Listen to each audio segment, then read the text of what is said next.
అసలు ఆత్మ అంటే ఏంటి, ఎక్కడ ఉంటుంది? बॉडी में आत्मा कहाँ है? सब लोगों ने बोला हुआ है, दोनों आईब्रोज के सेंटर में है, बहुत डीप में है,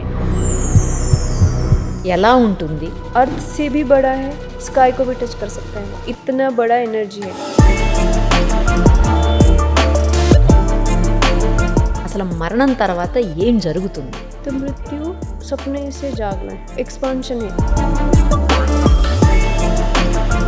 అంటే ఒక మనిషి చనిపోయిన తర్వాత మళ్ళీ జన్మిస్తారు, అయితే అలా ఎన్ని జన్మలు ఉంటాయి? वो हम डिसाइड करेंगे, हजारों जन्म हो सकते हैं उसके लिए. बहुत जगह पर एट ए टाइम भी हम लोग जन्म ले सकते हैं.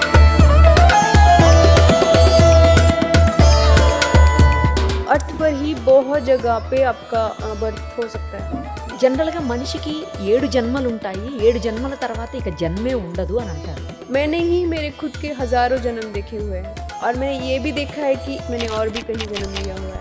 గత జన్మ పాప పుణ్యాలు ఈ జన్మకు కూడా ఇబ్బందులు కలుగుతాయా? तब तक हम लोग कर्मा ही समझते हैं उसको, जब तक उसका अंडरस्टैंडिंग नहीं है. పూర్వీకులు పెట్టేటువంటి శాపాలు అది ఈ జన్మలో ఉన్న వర్తిస్తాయా మనుషులకు? घर में किसी लेडी को मारा गया है और उसको बहुत टॉर्चर करके मारा गया है, वो श्राप देख के मरती है ना, वो रहता है. कभी कभी वो लेडी खुद जन्म लेके वो कर्ज को ठीक कर सकती है और उस पूरे फैमिली में इतना टॉर्चर होता है उस एक इंसान के वजह से.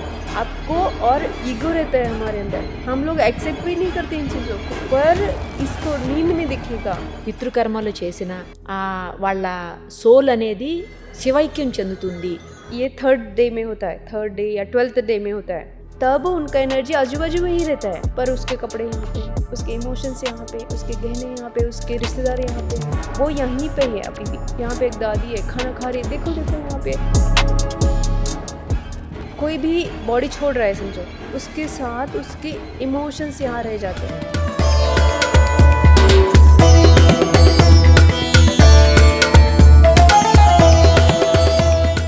ప్రస్తుతం మనతో పాటు ఉన్నారు పూణే నుంచి వచ్చినటువంటి సునీతమ్మ గారు. ఆవిడ హీలింగ్, మెడిటేషన్, నెగటివ్ ఎనర్జీస్ తీసేయటం ఇలాంటి వాటిల్లో దిట్ట.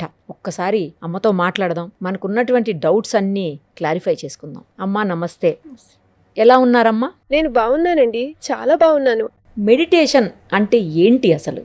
మనం ముందుగా మెడిటేషన్తో ప్రారంభిద్దామా? 2 నిమిషాల పాటు కళ్ళు మూసుకుని ముందు అనుభూతి చెందుదాం, ఆ తరువాత మీరు మెడిటేషన్ గురించి అడగవచ్చు. సరే. శరీరాన్ని ప్రశాంతంగా ఉంచి చీలమండల దగ్గర కాళ్లను ఒకదానిపై ఒకటి వేసి చేతులను కలిపి పట్టుకొని నెమ్మదిగా కళ్ళు మూసుకోవాలి. అవతార్ బాబాజీ, మాతాజీల శక్తితో అనుసంధానమవుతూ సిద్ధాశ్రమంలో ఒక వృత్తం లోపల కూర్చుంటున్నారు. శరీరాన్ని పూర్తిగా రిలాక్స్ చేసి వెన్నెముకను నిటారుగా ఉంచి కూర్చోవాలి. స్పిరిట్ బర్డ్స్ శక్తి కనెక్ట్ అవుతోంది. శక్తి నెమ్మదిగా 7 చక్రాల వైపు వెళుతోంది.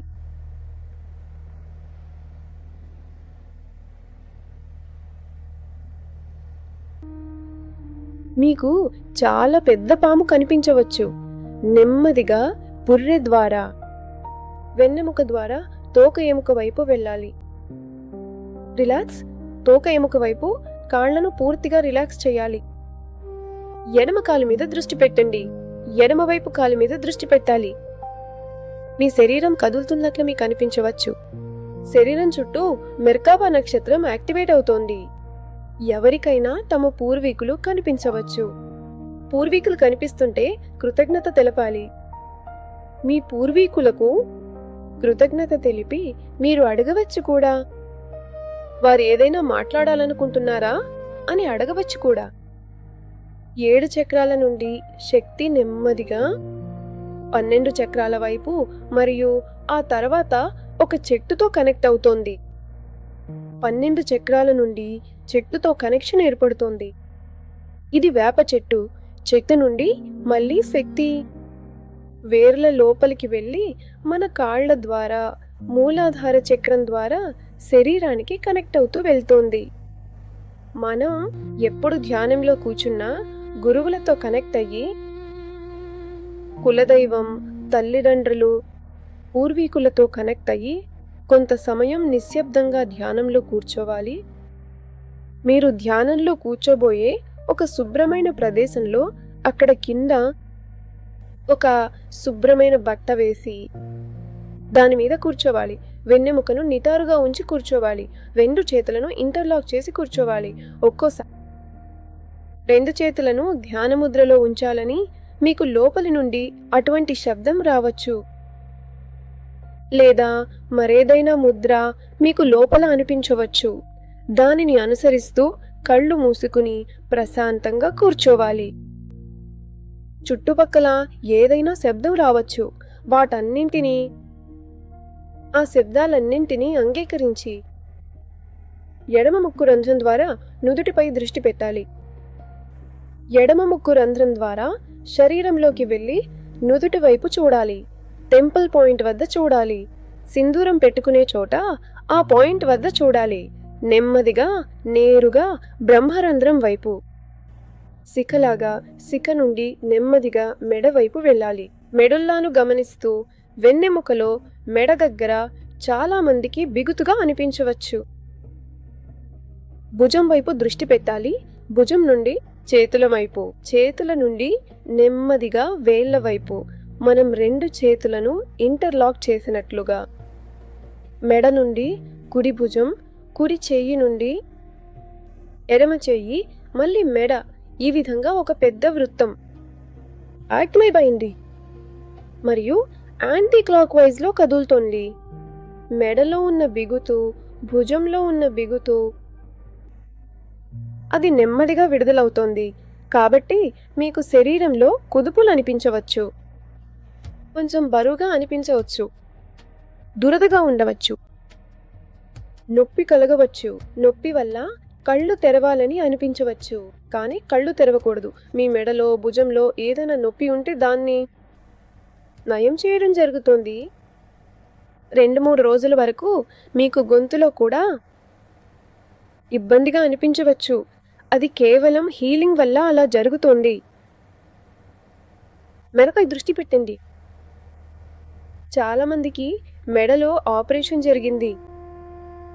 ఎవరికైనా మెడలో దెబ్బ తగిలి ఉంటే ఆ సమస్యలన్నింటినీ మెడ నుండి, బ్రహ్మరంధ్రం వైపు నుండి, శిఖ వైపు నుండి ఆ నాడులను నయం చేయడం జరుగుతోంది. మెడపైనే దృష్టి పెట్టండి. ఇప్పుడు జరుగుతున్న ఈ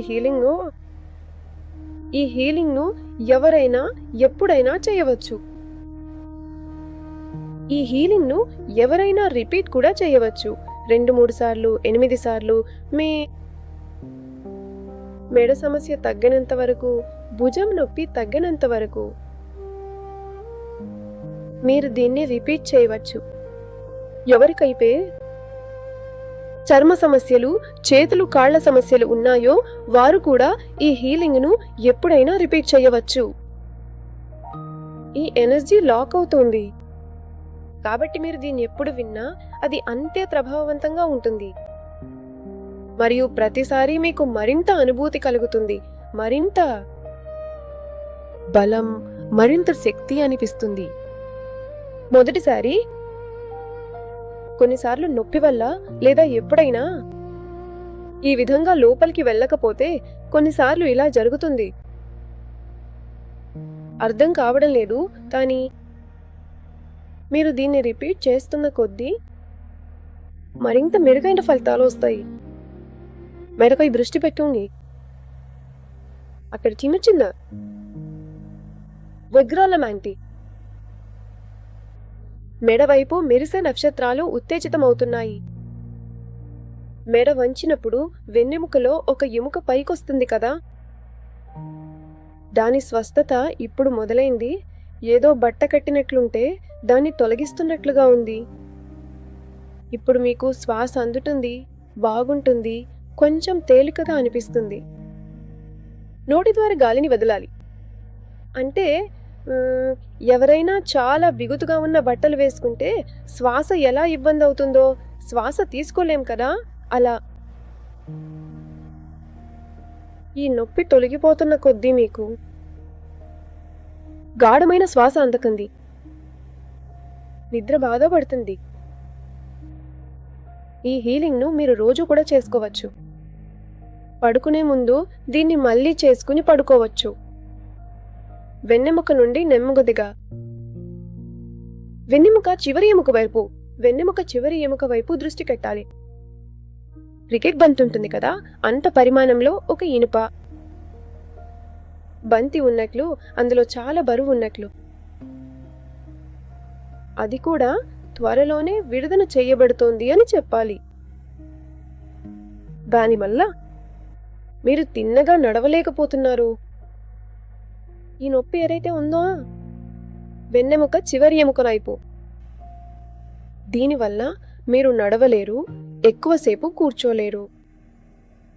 వెన్నెముక చివరి ఎముక కుడివైపు, నడుము భాగంలో ఈ నొప్పి ఉండవచ్చు. మీ వెన్నెముక చివరి ఎముకలో హెయిర్ లైన్ క్రాక్స్ లాగా ఏదో తగిలినట్లు ఉంది. ఇంకా కొందరికి వయస్సు వల్ల ఎముకల్లో బలం లేక వారికి కూడా ఇదే నొప్పి వస్తోంది. కొందరికి వయసు పెరుగుతున్న కొద్దీ ఎముకల సాంద్రత తగ్గుతుంది, కానీ అందరికీ అలా జరగదు. ఎవరికైతే అలా జరుగుతుందో వారి ఆలోచనలు రేపు ఏమవుతుందో, ఈరోజు ఇలా అయింది కానీ దాని సంగతేంటి, దీని సంగతేంటి అని నిరంతరం టెన్షన్ పడుతూ ఆలోచిస్తూ ఉంటారు. ఇంట్లో ఎవరూ సహకరించడం లేదనే భావన వారికి కలుగుతుంది. దీనివల్ల ఎముకలకు సంబంధించిన సమస్యలు మొదలవుతాయి. ఇంకా ఎక్కువగా ఆలోచించే కొద్దీ మెడ కూడా వంగిపోతుంది, మెడలో నొప్పి వస్తుంది. అదే నొప్పి వెన్నెముక చివరి ఎముక వరకు, మడమ వరకు ఏదో ఒక సమస్య వస్తూనే ఉంటుంది. ఏదైనా ప్రమాదం జరిగితే పగుళ్ళు వస్తూ ఉంటాయి. ఎముక వరకు దెబ్బ తగులుతుంది, పైపైన చర్మం ఊడిపోవడం కాకుండా ఎముక వరకు తగులుతుంది. ఇలా ఆలోచించడం వల్లే ఇదంతా జరుగుతోంది. మిమ్మల్ని మీరు ప్రశాంతంగా ఉంచుకోవాలి. ఇంకా సందేశం ఏంటంటే, ప్రశాంతంగా ఉండమని చెప్పినంత మాత్రాన ఎవరూ ప్రశాంతంగా ఉండలేరు. అది ఒకరి స్వభావం అని అర్థం చేసుకోండి. టెన్షన్ పడుతూ వారు గనక విషయాలను అర్థం చేసుకోవడానికి ప్రయత్నిస్తే బహుశా వారి స్వభావంలో మార్పు రావచ్చు. ఉదాహరణకు, వారు దేని గురించి ఆలోచిస్తున్నారో దాని గురించి నిన్న కూడా ఆలోచిస్తున్నారు. 2 రోజుల క్రితం, 10 సంవత్సరాల క్రితం కూడా ఇదే ఆలోచిస్తున్నారు ప్రతిరోజు. ఏదో ఒకటి జరుగుతూనే ఉంది కదా, మనం బ్రతికే ఉన్నాం కదా. మెల్లమెల్లగా మార్పులు వస్తూనే ఉన్నాయి. లోడ్ ఉంది, ఆర్థికపరమైన లోడ్ ఉంది, పని చాలా ఎక్కువగా చేయాల్సి వస్తుంది, చేయక తప్పదు అది మాత్రం. మరియు ఆలోచించి శరీరంలో వ్యాధిని సృష్టించుకోవడం కంటే ఇది అర్థం చేసుకోవడం మంచిది. ప్రతిరోజు జరుగుతుంది. మరియు అందులో నేను ఏమి చేయగలను, ప్రశాంతంగా ఉంచుకోవడానికి ప్రయత్నించాలి. మీరు ఏ దేవుడినైనా నమ్ముతారో, ఏదైనా కాంతిని నమ్ముతారో, ఎవరైనా గురువుని నమ్ముతారో, తల్లిదండ్రులను నమ్ముతారో, స్నేహితుడిని నమ్ముతారో, లేదా మీ పూర్వీకులను నమ్ముతారు, ఎవరినైనా సరే వారి మీద నమ్మకం ఉంచి వారున్నారని, సహకరిస్తారని అటువంటి మద్దతును మనసులో అనుభూతి చెందుతూ ఆ రోజును ప్రశాంతంగా గడపవచ్చు. వెన్నెముక చివరి నుండి, కుడి తుంటి నుండి మోకాలి వెనుక వైపుకు వెళ్ళాలి. మోకాలి వెనుక నుండి కాలి కింది భాగంలో మడమ వైపుకు. ఈ నొప్పి మెల్లమెల్లగా తగ్గుతున్న కొద్దీ కొందరికి ఈ నొప్పి 21 రోజుల వరకు ఉండవచ్చు. మీరు దాచుకున్న నొప్పి శరీరం నుండి మడమ ద్వారా బయటకు పోతోంది. కాబట్టి నిద్రలో కూడా మీకు ఈ నొప్పి అనిపించవచ్చు, నిద్ర లేపవచ్చు, అంతగా తిమ్మిర్లు వస్తాయి కదా, అలా ఇది పోతుంది. ఆ తర్వాత మీ మనసు నుండి, మెడ నుండి ఆ భారం ఏదైతే ఉందో ఆ బరువు అనేది తగ్గుతుంది. మరియు జీవితం పట్ల ఉండాల్సిన ఆశ కొంచెం పెరిగింది. ఇప్పుడు కొంచెం సంతోషంగా అనిపిస్తోంది. అలాంటి మార్పులు వస్తాయి. మెల్లమెల్లగా మీ జీవితంలో మార్పులు వస్తాయి. నేను పడుతున్న టెన్షన్లో కొన్ని విషయాలను మార్చుకోవాల్సి ఉంటుంది. బహుశా వారు ఏదైనా వ్యసనానికి లోనై ఉంటే ఆలోచించవచ్చు, ఈ డబ్బును నేను ఇంటి పనులకు ఉపయోగించవచ్చు, అప్పుడు తనంతట తానుగా భారం తగ్గుతుంది. అలా మెల్లమెల్లగా వారి ఆలోచన విధానంలో కూడా మార్పులు వస్తాయి.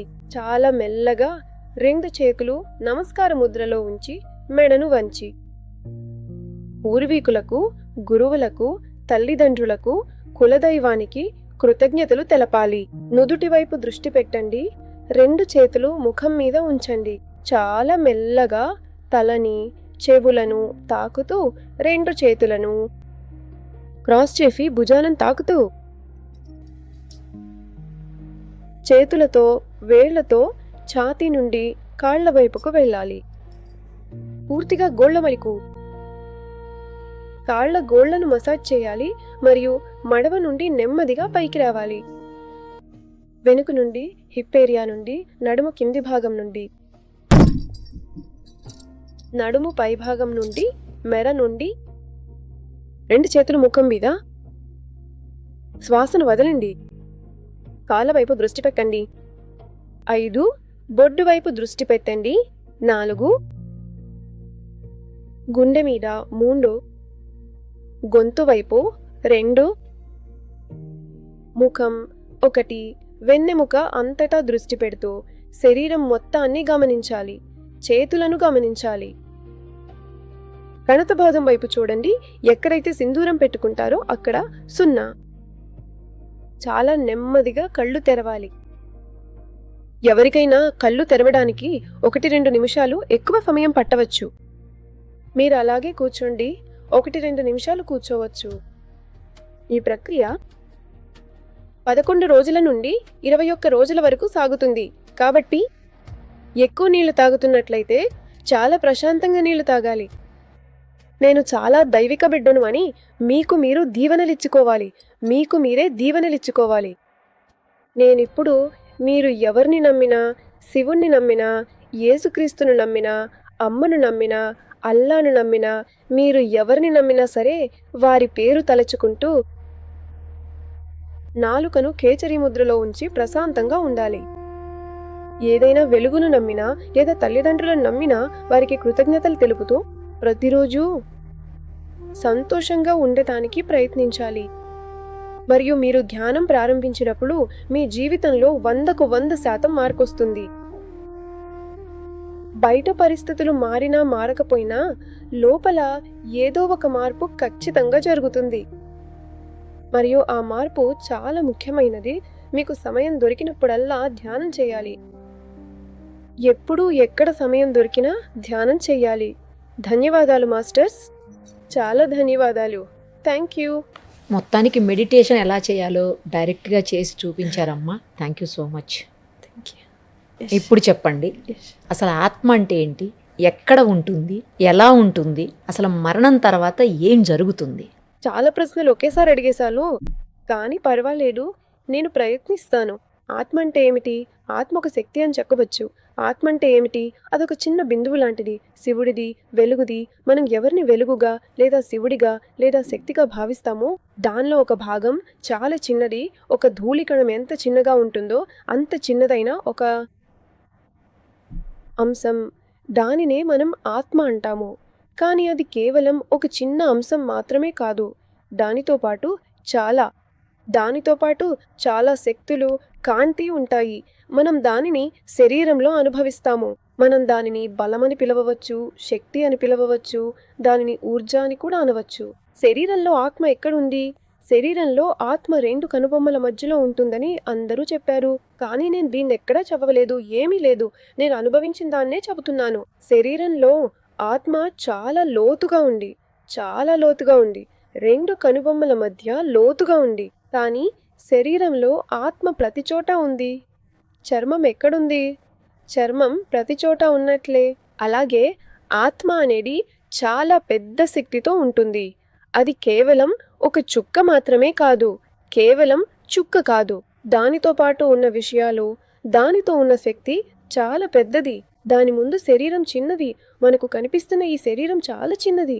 ఆత్మతో పాటు ఉన్న విషయాలు అంటే శక్తి వంటివి చాలా పెద్దవిగా ఉంటాయి.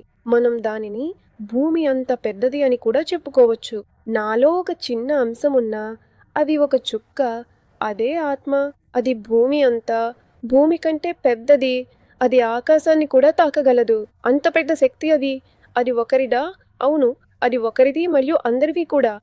ఒక అంశంలో కూడా, ఒక ఆత్మ లోపల కూడా శివునికి ఉన్నంత శక్తి ఉంటుంది. కాబట్టి చెప్పాలంటే చిన్నది. ఒక కోణంలో చూస్తే అవును, చాలా చిన్నది, దుమ్ము కణమంత చిన్నది. కానీ అది చాలా పెద్దదిగా ఉంటుంది. మరియు శరీరంలో కేవలం ఒక చోట మాత్రమే ఉండదు. మనం శరీరంలోకి వెళ్లే కొద్దీ అది ఒక బిందువు. ఇక్కడ ఒక బిందువు ఉందని చెప్పవచ్చు. కానీ మనం ఆత్మను చూడటం ప్రారంభించినప్పుడు అది కేవలం ఒక బిందువు కాదు, అది చాలా పెద్ద శక్తి. అది స్వయంగా శివుడి లాంటిది. ఆకాశమంతా, భూమి అంత పెద్దదిగా అది కనిపిస్తుంది. కాబట్టి ఒక కోణంలో చిన్నదా అంటే అవును, కానీ మరో కోణంలో అది అలా కాదు. అది చాలా పెద్దది, చాలా పెద్దది. ఆ ఆత్మ ఈ శరీరాన్ని ధరించింది. మరణం అంటే ఏమిటి? శరీరాన్ని వదిలేయడం, దేహాన్ని వదిలేయడం, బట్టలను వదిలేయడం. అదే మరణమని మనం చెప్పవచ్చు. కేవలం అర్థం చేసుకోవడానికి అది మరణం, కానీ నిజానికి అది మరణం కాదు. ఆత్మ ఎప్పుడూ చనిపోదు. ఆత్మ యొక్క శక్తి ఎక్కడైనా చిక్కుకుపోవచ్చు, కానీ ఆత్మ నేరుగా చనిపోదు లేదా పుట్టదు. అది కేవలం ఆ వేషధారణతో వచ్చింది. మరణమంటే ఏమిటి? ఒక కోణంలో మనం ఆలోచించాలనుకుంటే, దాన్ని బాగా అర్థం చేసుకోవాలనుకుంటే, మరణమంటే కల నుండి మేల్కొనడం. మరణమంటే ఏమిటి? మనం కలలో ఉన్నామని అనుకోండి. మేల్కొనడమే మళ్ళు. ఇలా అర్థం చేసుకోవచ్చు. మరణమంటే మనం ఎక్కడో లోతైన చీకటి బావిలో ఉన్నాము, పైకి వచ్చాము, అదే మరణం. 3Dలో మనం మరణమని దేన్నైతే అనుకుంటామో అది చాలా భిన్నంగా చూపబడుతుంది. కొంచెం భయంకరంగా ఉంటుంది. మరణం చాలా భయంకరమైనదని కొంచెం అనిపించవచ్చు. అందరూ దానికి భయపడతారు కూడా, కానీ మేల్కొనడానికి భయపడాల్సిన అవసరం లేదు. మరణమంటే కేవలం మేల్కొనడం. నాకు అలా అనిపిస్తుంది. మరణమంటే దానికి విరుద్ధంగా విస్తరణ అని నేను చూశాను. మనం శరీరాన్ని వదిలేయగానే శరీరంలో, శక్తిలో ఏదో ఒక గొప్ప మార్పు వస్తుంది. మనం ప్రతిదీ చూడగలం. శరీరంలో ఉన్నప్పుడు శరీరానికి కొన్ని పరిమితులుంటాయి కదా, వాటితో మనం ఈ విషయాలను అనుభవించలేము. మరణం తర్వాత కూడా ఆత్మ బ్రతికే ఉంటుంది అంటారు. మరి ఎక్కడ ఉంటుంది? శరీరాన్ని వదిలిపెట్టిన ఆత్మ ఎక్కడికి పోతుంది? మనం ఉన్న ఈ 3D జీవితంలో అందరూ ఎక్కడి నుండో వచ్చిన వారే. ఎక్కడి నుండో వచ్చారు. ఎక్కడి నుండంటే ఎక్కడికి వచ్చారు? భూమి ఒక గ్రహం. దానిపైకి ఎక్కడెక్కడి నుండో ప్రజలు వచ్చారు. ఎక్కడి నుండంటే ఎక్కడికి? నక్షత్ర లోకం చాలా ఉంటుంది. ఆకాశం చాలా పెద్దది. మనం చూస్తున్న ఈ భూమిని మొత్తం విశ్వంలో చూస్తే అదొక చుక్క అంతా, ఒక కణమంతా ఉంటుంది. కాబట్టి ఇందాక నేను చెప్పినట్లు ఆత్మ చాలా చిన్నది. అలాగే దానికంటే చిన్నది భూమి అని మొత్తం విశ్వంలో చూపిస్తారు. భూమి ఒక చిన్న గ్రహం అని మనం అర్థం చేసుకున్నప్పుడు దానిపైకి ఎక్కడెక్కడ నుండో శివుడు, శక్తి, యేసు వంటి వారి కొన్ని కణాలు, వారి కాంతి కిరణం ఒకటి మన ఉన్న చోటికి వస్తోంది. కేవలం ఒక కిరణం మాత్రమే భూమిపైకి వచ్చిందని మనం చెప్పవచ్చు. అంతా ఒక చిన్న శక్తి అంశంగా, ఆత్మ అంశంగా మనం ఈ భూమి మీదకు వచ్చాము. ఎక్కడికి వెళ్తాము? ఇక్కడి నుండి దేహాన్ని వదిలిన తర్వాత మనం ఎక్కడైతే ఉన్నామో, ఇప్పటికే ఎక్కడైతే ఉన్నామో ఆ అంశం మళ్ళీ అక్కడికే తిరిగి వెళ్ళవచ్చు, వెళ్తుంది. ఒక్కోసారి అదే శక్తి నిలిచిపోతుంది కూడా. ఆ ఒక కిరణం ఎక్కడైనా ఆగిపోవచ్చు భావోద్వేగాల వల్ల. ఉదాహరణకు నేను శక్తిని అనుకోండి, లేదా శివుణ్ణి, లేదా జీసస్ని. నేను భూమి మీదకు పూర్తిగా రాను. వెంట్రుకంతా అతి చిన్న కణాన్ని భూమి మీద వదులుతాను. అనుభవం పొందడానికి, ఇక్కడ నుండి ఏదో నేర్చుకోవడానికి. మళ్ళీ అదే సమాచారం నాకు అందుతుంది. మన హయ్యర్ సెల్ఫ్ ఉన్నట్లే అక్కడ ఆ శక్తి ఎంత పైకి వెళ్లాలో అంత పైకి వెళుతుంది. కొన్ని భావోద్వేగాల వల్ల, లేదా నేను ఏదైనా నేర్చుకోవాలనుకున్నప్పుడు. ఒక్కోసారి నా భావోద్వేగం అదుపులో ఉండదు, లేదా పగతో ఉండవచ్చు. ఏదో ఒక కారణం వల్ల మనం ఇక్కడ ఆగిపోవచ్చు, చిక్కుకుపోవచ్చు. ఆగడం వేరు, ఇక్కడ చిక్కుకుపోవచ్చు. కానీ ఒక్కోసారి ఇది నా అవగాహన, నా ఇష్టం అనుకోండి. నాకు తిరిగి రావాలని ఉంటే మనం తిరిగి రావడానికి కావాలనే కొన్ని విషయాలను పట్టుకొని ఉంటాము.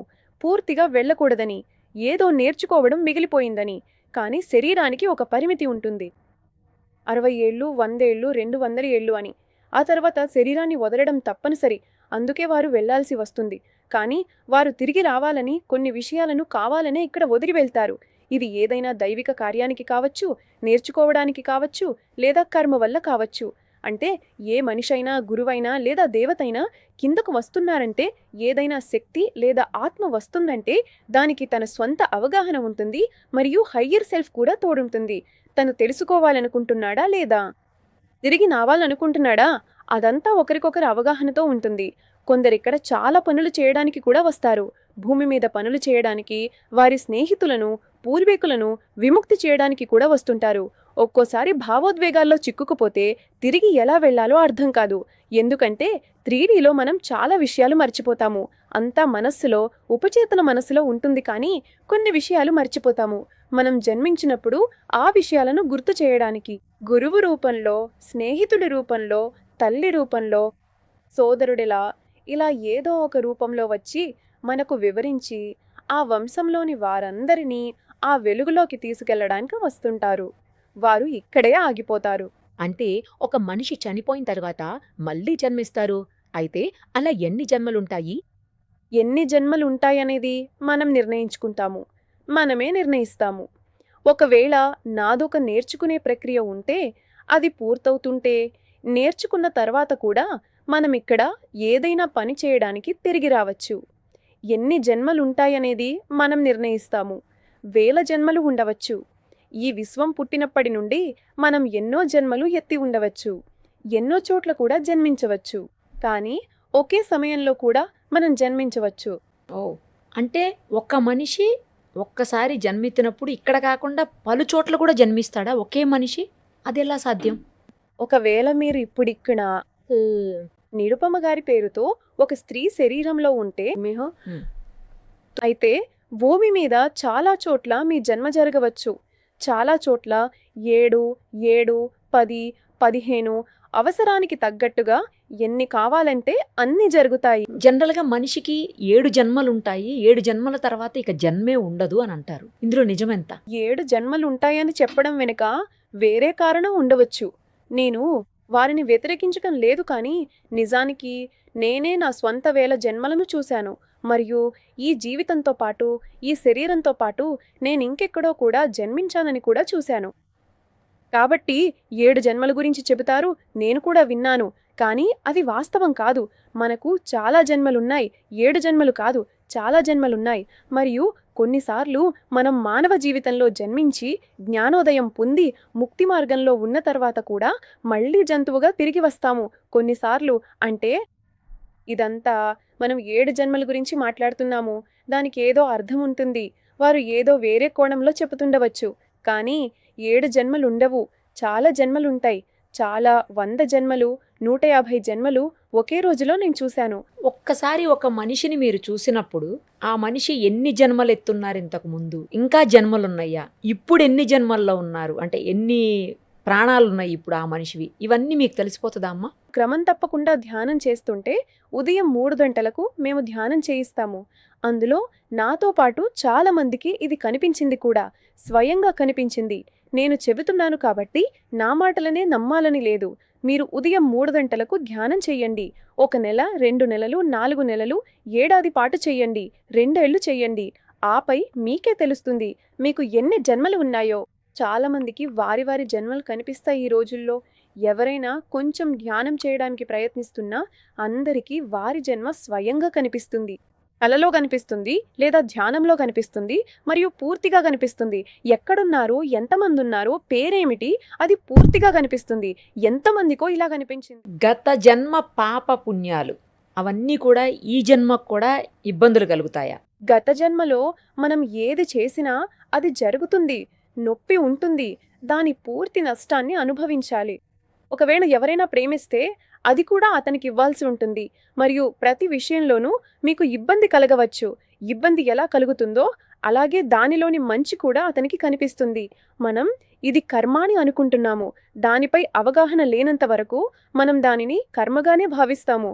నొప్పి కలుగుతోంది కదా, అప్పుడు ఇది కర్మ అని అనుకుంటున్నాము. కానీ నిజానికి అది కేవలం కర్మ మాత్రమే కాదు, దానితో పాటు నేర్చుకోవడం కూడా ఉంటుంది. పాఠాలుంటాయి కొన్ని, అది కూడా ముఖ్యం. కేవలం నేర్చుకోవడం లేదా కర్మ లేదా ఇదే ఉండదు, ఇంకా చాలా ముఖ్యమైన విషయాలు ఉండవచ్చు. విశ్వ ప్రణాళిక ప్రకారం కూడా చాలా విషయాలు జరుగుతుంటాయి. అంటే ఒకే విషయానికి ఒకే సూటి అర్థం ఉండదు. 10 కోణాల నుండి చూస్తే వేర్వేరు దృక్పథాలు కనిపిస్తాయి. దానివల్ల ఏమవుతుందంటే గత జన్మ కర్మల వల్ల, కొన్ని పనుల వల్ల మనకు ఈ జన్మలో దాని ఫలితం కనిపిస్తోంది. నేను మీకు కష్టం కలిగించాను, మీరు నాకు అదే కష్టాన్ని ఇస్తున్నారు. సేమ్. మరి ఇది జరుగుతుందా? అవును, జరుగుతుంది. కానీ దానితో పాటు మనం ఇక్కడ ఏదో నేర్చుకోవడానికి వచ్చాం కాబట్టి పాఠాలు కూడా ఉంటాయి. అవగాహన లేనంత వరకు అది కర్మ. అవగాహన వచ్చినప్పుడు అదొక పాఠం. నువ్వు అర్థం చేసుకునే వరకు కర్మ నిన్ను ఇబ్బంది పెడుతూనే ఉంటుంది. అవగాహన రాగానే కర్మ మారి కృతజ్ఞత కలుగుతుంది. అదే విషయాన్ని పాఠంగా నేర్చుకుని మనం తర్వాతి స్థాయికి వెళతాము. ఇవి కర్మతో ముడిపడి ఉంది. గత జన్మలో ఏదైనా కర్మ ఉంటే మనం అనుభవించాల్సి ఉంటుంది. ఇది ఒక కోణంలో సరైనదే, మరో కోణంలో ఇది ఒక పాఠం. మూడవది, విశ్వ ప్రణాళిక కూడా ఉంటుంది. భూమితో కూడా మనకు సంబంధం ఉంది. ఏదైనా పని ఉంటే కూడా మనం అలా ప్లాన్ చేస్తాం. ఏ విషయాన్నైనా కేవలం ఒకే కోణంలో చూసి, మరణాన్ని ఒకే కోణంలో చూసి నేరుగా వెళ్లాల్సిన అవసరం లేదు. చాలా విషయాలకు ఒక కోణంతో పాటు రెండో కోణాన్ని అర్థం చేసుకోవాలి. మూడవది, నాలుగవది, ఐదవది ఇలా ఏ విషయానికైనా 10 కోణాలు ఉండవచ్చు. అలా దాన్ని పూర్తిగా అర్థం చేసుకున్న తర్వాతే కర్మ అంటే ఏమిటో మనకు అర్థమవుతుంది. అది కర్మ కాదు, అరే అది పాఠం, అరే ఇది నేనే చేశాను, అరే ఇది చెయ్యడానికి వెనక ఏదైనా విశ్వ ప్రణాళిక ఉందా? ఇవన్నీ ఎప్పుడు అర్థమవుతాయంటే మనం అన్నింటినీ చూసినప్పుడు, దాన్ని అర్థం చేసుకున్నప్పుడు, ధ్యానంలోకి వెళ్ళినప్పుడు. ఎవరో చెబితే నమ్మకం కలగదు, నమ్మకూడదు కూడా. ఎవరైనా ఏదైనా చెబుతుంటే నమ్మాల్సిన అవసరం లేదు. మీరు స్వయంగా ధ్యానంలో కూర్చోండి, తెలుస్తుంది. పూర్తిగా తెలుసుకోండి, స్వయంగా తెలుసుకోండి. నేను చెబుతున్నది నా అవగాహన, మీ అవగాహన వేరుగా ఉండవచ్చు. సరే, అవును, కర్మ వల్ల ఇలా జరుగుతోందని, మీకు ఇది జరుగుతోందని, అది జరుగుతోందని నేను చెప్పాను. అవును, జరుగుతోంది. కానీ మీరు నమ్మకండి. నిజంగా నాకు జరుగుతోందో లేదో మీరే చూడండి. కర్మ ఏమిటి, నేనేమి చేశాను, అది చూడటం వల్ల కర్మ ఏమిటో మీకు అర్థమవుతుంది. కర్మ అర్థమైన తర్వాత దీని వెనుక చాలా పెద్ద కారణం ఉందని అర్థమవుతుంది. ఏదో పాఠం ఉంది. ఎవరిని చంపకూడదని నేను నేర్చుకోవాలి. నేను నేర్చుకోవాల్సింది. అది నేర్చుకోవడానికే నేను మళ్ళీ ఇక్కడికి వచ్చాను. అది ఎలా అర్థమవుతుంది? అది తర్వాతి స్థాయిలో అర్థమవుతుంది. మనల్ని మనం అర్థం చేసుకోవడానికి లోపలికి వస్తాం, లోపలికి వెళతాం. అప్పుడే ఈ విషయాలు ముందుకు సాగుతాయి. ఎవరో చెప్పిన మాటలను నమ్మడం కంటే మనమే లోపలికెళ్ళి చూడటం మంచిదని నాకు అనిపిస్తుంది. ఏమిటి, నొప్పెందుకు వస్తోంది? ఏదైనా నొప్పి వస్తోంది కదా, వ్యాధులు వస్తాయి కదా. అసలు ఆ వ్యాధి ఎందుకు వచ్చిందో ముందు చూడండి. వ్యాధి ఎందుకు వచ్చింది అది చూడాలి. దాన్ని చూస్తూ ఉంటే మీకు ఆ కర్మేంటో అర్థమవుతుంది. అర్థం చేసుకోవటం, చూడటం, అవగాహనతో చూడటం, కలలో కనిపించటం అన్నీ సాధ్యమే. అన్నీ జరగవచ్చు. మీరు మీకు కొంచెం సమయం ఇచ్చుకుంటే ఇది మీకు కనిపిస్తుంది. మీకు కనిపిస్తుంది. ప్రతి వ్యాధి వెనుక ఏదో ఒక కర్మ ఉంటుంది. కొన్ని పాఠాలుంటాయి, నేర్చుకోవాల్సినవి, వదిలించుకోవాల్సినవి, ఇంకా కొన్ని విషయాలుంటాయి. అది ఒక్కోసారి మీది కావచ్చు, ఒక్కోసారి పితృదేవతల సమస్యలు కావచ్చు. వాటన్నింటినీ వదిలించుకునే ధైర్యం మీలో వస్తుంది. దాన్ని ఎలా చెయ్యాలో కూడా కనిపిస్తుంది. ఈ జన్మలో అబ్బాయి అయితే నెక్స్ట్ జన్మలో కూడా అబ్బాయిగానే పుడతారా, లేకపోతే అమ్మాయిగా పుట్టొచ్చా, లేకపోతే యానిమల్గా పుట్టొచ్చా, బర్డ్గా పుట్టొచ్చా, ఏదైనా కావచ్చా? ఆత్మకు ఎటువంటి లింగం ఉండదు. ఆత్మకు లింగం లేదు. ఒక్కోసారి ఎలా జరుగుతుందంటే, ఎవరైనా జ్ఞాని అయిన గురువు ఉంటే వారు ఏదైనా జంతువు రూపంలో కూడా మీ ఇంటికి రావచ్చు. మనం ఎప్పుడూ స్త్రీగా ఉంటే ప్రతి జన్మలోనూ స్త్రీగానే పుట్టము. మరి మనం ఏం నేర్చుకున్నట్టు? మనం ఇక్కడికి నేర్చుకోవడానికే వస్తున్నాం కదా. ఇక్కడ ఏదో ఒక అనుభవం పొందడానికే వస్తున్నాం. నేను ప్రతిసారి స్త్రీ రూపంలోనే వస్తే పురుషులు ఏం చేస్తారు, ఏం ఆలోచిస్తారు అనేది అర్థం కాదు. సరే మరి. కాబట్టి ప్రతిసారి మనం ఏ రూపంలోనైనా రావచ్చు.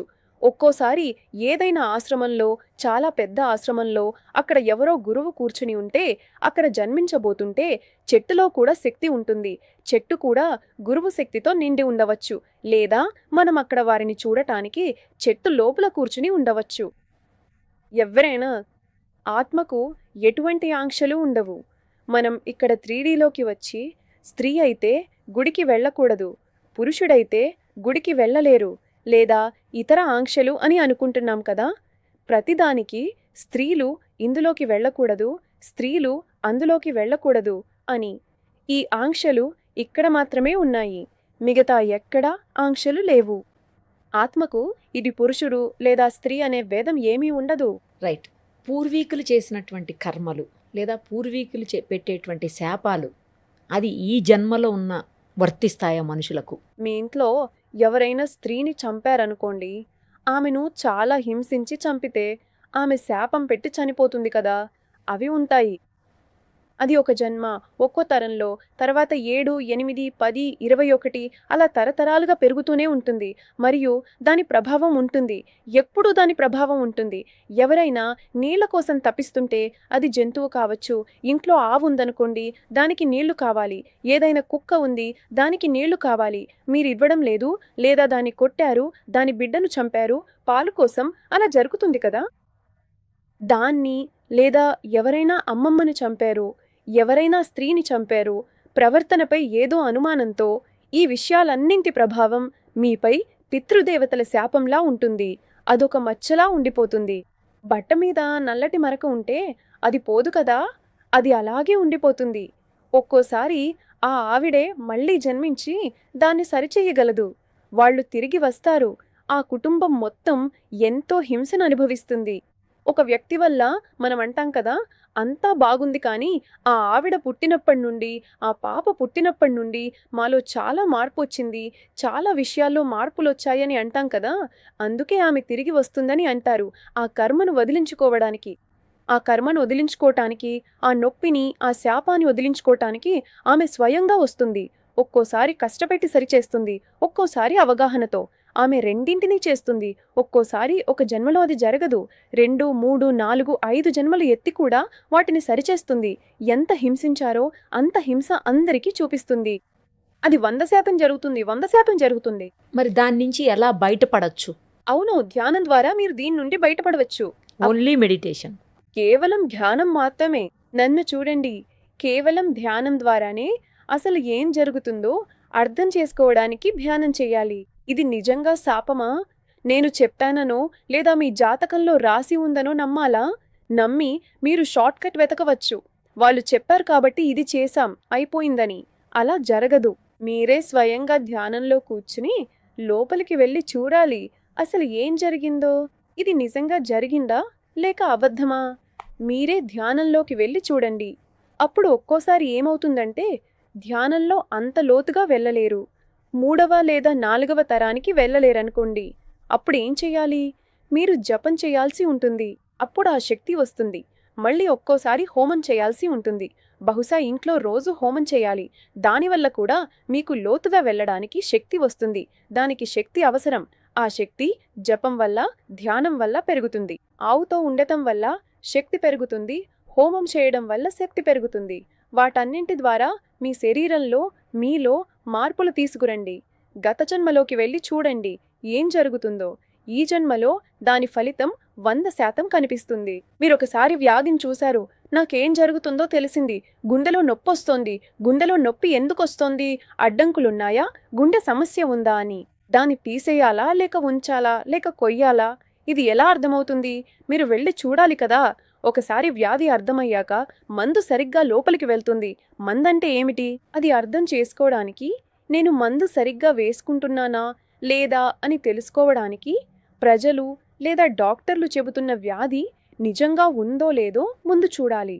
ఆ తరువాతే మీరు ఈ జన్మలో మార్పులు తీసుకురాగలరు. వెంటనే మార్పులు వస్తాయి. దీనివల్ల నాకు కొన్ని సమస్యలున్నాయని మీరు ఒకసారి చూసినప్పుడు, ఏ వ్యక్తి అయితే ఎదురుగా కూర్చుంటే నాకు తలనొప్పి వస్తోందో, నేను తన వైపు చూడలేకపోతున్నానో, ఎందుకో తెలీదు, నాకు తన మీద కోపం వస్తుంది, కానీ నేను ఇంకా అర్థం కావడం లేదు, కోపం వస్తోంది. కానీ నేను లోపలికి వెళ్ళి చూసినప్పుడు నేను అతన్ని చాలా హింసించానని, అప్పుడు అకస్మాత్తుగా మార్పు వస్తుంది. లేదు, ఇది నేను చేసిందే అని అకస్మాత్తుగా మార్పు వస్తుంది. అతనితో ఎలా ప్రవర్తించాలి, అతనికి ఎంత ప్రేమ అవసరమో, నేను అతన్ని ఎలా హింసించానో, కాబట్టి అవగాహన మారుతుంది. కాబట్టి అతనితో ప్రేమగా ఉండటం, ఆ అభ్యాసం మారుతుంది. అంటే ఈ జీవితంలో మార్పులు రావడం మొదలవుతాయి. కొంతమంది చెప్తూ ఉంటారు, వాళ్ళ జన్మలకి సరైనటువంటి కోరిక తీరకపోయినా, లేకపోతే వాళ్ళ లైఫ్లో అనుకున్నది జరగకపోయినా, వాళ్ళు అలా చనిపోతే ఆ ప్రతిఫలాలు తర్వాత జన్మల వాళ్ళు అనుభవిస్తారు అని. అది నిజమా? నేను ఈ జన్మలో ఇలా కోరుకున్నాను, ఎవరితోనో చాలా ప్రేమ ఉంది, వారితో నేను ఉండలేకపోయాను. ఆ ఆలోచన మనసులో ఉండి నేను మరుసటి జన్మ తీసుకుంటాను. అది ఏదైనా కావచ్చు. అది ఇంటి మీద ప్రేమ కావచ్చు, అది ఏదైనా భూమి మీద ప్రేమ కావచ్చు, జంతువులతో కావచ్చు, పిల్లలతో, తోబుట్టువులతో, తల్లిదండ్రులతో, వారితో కలిసి ఉండటానికి. వారితోనే ఉండాలని కోరుకుంటే వచ్చే జన్మలో వారితోనే పుడతారు. కోరికలు తీరకపోవడం, ఆ కోరికలు నెరవేరలేదని భావించడమే పునర్జన్మకు కారణం. ఇంకొకటి కూడా చెప్తారు. ఇప్పుడు పితృదర్పణాలని, పితృకర్మలని చేస్తూ ఉంటారు. అమావాస్య సందర్భాల్లో కూడా చనిపోయిన పూర్వీకుల కోసం చేస్తూ ఉంటారు. అలాంటివి చేస్తే పితృకర్మలు లేకపోతే గత జన్మలో వాళ్ళ పెద్దవాళ్ళు చేసిన ఏమన్నా పాపాలు ఉంటే పోతాయి అని చెప్తారు. అది నిజమా? పితృతర్పణం చేయాలి. పితృదేవతలకు సంబంధించి చాలా పనులు చేయాల్సి ఉంటుంది. ఆ పితృకర్మకాండలు చెయ్యాలి, కానీ కేవలం చెయ్యాలి కాబట్టి చెయ్యకూడదు. అందరూ ఎలా చేస్తారంటే పితృపక్షం రాగానే ఏదో ఒకటి చెయ్యాలి కదా అని చేసేస్తారు. ఉదాహరణకు ఒక తాతగారు ఉన్నారనుకోండి. ఆయన తన ఆస్తి గురించి చెప్పి ఉండవచ్చు. ఆయనకు ఒక 8-10 ఎకరాల భూమి ఉందనుకుంటే అందులో 5 ఎకరాలు ఇతనికి ఇవ్వాలని, 2 ఎకరాలు దీనికోసం ఉంచాలని చెప్పి ఉండవచ్చు. 1 ఎకరం వేరే ఎవరికో ఇవ్వాలని, 2 ఎకరాలు దానం చెయ్యాలని చెప్పి ఉండవచ్చు. కానీ కొన్ని ఇళ్లలో ఎలా జరుగుతుందంటే వారు చనిపోయాక అలా చెయ్యరు, అది అలాగే ఉండిపోతుంది. కానీ ప్రతి నెల, ప్రతి ఏటా పితృపక్షంలో తర్పణం చేస్తూనే ఉంటారు, మా నాన్నకు శాంతి కలగాలని. అలా శాంతి కలగదు. ఆ కర్మకాండ వల్ల ప్రయోజనం లేదు. వారు చెప్పిన కోరికను నెరవేర్చి మీరు కర్మకాండ చేస్తేనే దానికొక అర్థం ఉంటుంది. కానీ ఇది మనం అర్థం చేసుకోము. ఒక్కోసారి 3వ తరానికి అసలు తెలియదు కూడా తాతగారి భూమిని నాన్న తన దగ్గరే ఉంచుకున్నారని. నిజానికి అది చిన్నబాబాయ్ కోసం ఇచ్చి ఉండవచ్చు, లేదా గోశాల కోసం ఇచ్చి ఉండవచ్చు. కానీ మా నాన్న ఇవ్వలేదు. దీనివల్ల పిల్లలతో చాలా సమస్యలొస్తాయి. వారికి ఏదో ఒక అనారోగ్యం కలుగుతూ ఉంటుంది. పిల్లలకు వస్తుంది, తల్లిదండ్రులకు వస్తుంది, వచ్చే తరంలో కూడా దాని ప్రభావం కనిపిస్తుంది. కాబట్టి కేవలం కర్మకాండలు చేస్తే సరిపోదు. అసలు ఏం జరిగిందో మీరు అర్థం చేసుకోవాలి. ఎవరైనా చనిపోయేటప్పుడు ఏదైనా చెప్పి వెళ్తే ఈ ఆస్తి ఇతనికి ఇవ్వాలని, ఈ చీర ఆమెకి ఇవ్వాలని, ఈ నగలు వారికి ఇవ్వాలని దాన్ని అలాగే ఇచ్చి పూర్తి చేయాలి. లేకపోతే ఆ వ్యక్తి మీ చుట్టూనే తిరుగుతూ ఉంటారు.